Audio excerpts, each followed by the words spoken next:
I get a knock on the door, and it's our termite inspector for our house. And he's standing in our lawn smoking a cig. And he goes, I'm just like looking around your house for your quarterly termite inspection. Like, don't mind me, just didn't want to scare you. I'm walking around your house. I said, okay, did not think about it. Went back, sat down, back in my computer, continued working. Like 7 minutes goes by. He knocks on my door again, and he starts talking. He was like, yeah, I just want to tell you a little bit about my story. He was like, I don't know if you can tell, but half of my body doesn't work. I got stuck in a conveyor belt. Whoa. And he shows me like these massive scars. He's missing half of his fingers on his one hand.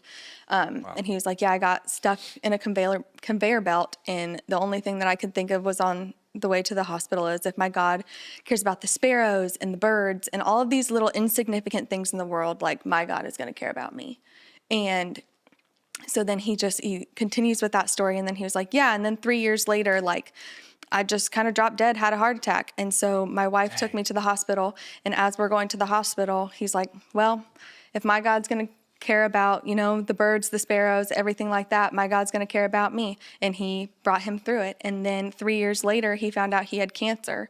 And so he was going through that, and everybody said he was going to die. And he said, if my God cares about the sparrows and he cares about the birds and everything that is insignificant on this world, like in this world, my God is going to care about me. And so he's sharing this, and he was like, I just want to tell you, like, anxiety is a real thing. And that's what the devil, like, and he has no idea that I'm going through any of this. Crazy. He said, anxiety is a real thing. And that's how the devil gets to Christians, is he makes them scared to go out into the world and to share his good news. But if our God is going to care about something so insignificant, like the sparrows and the birds of this world, our God is going to care about you. So don't worry about a thing. Wow. And I am standing in my doorway. He was an angel. Bawling my eyes out. In front of him? Yeah. You just started crying? He said, let me tell you about my God. And like, I kind of like could understand where it was going. And I just like, I was just standing there with tears rolling down my face. Like, oh my gosh. That's insane. And wow.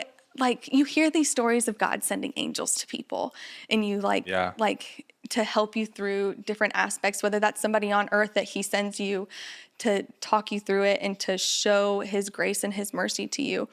But I don't know why you never think that's ever going to happen to you. What was your response to him? Did you tell him that, like, you have no idea what I've been feeling recently? No, I literally said, you don't know how much this just helped me right now. I've been struggling a lot. Thank you so much. And I physically couldn't get any more words out of my mouth.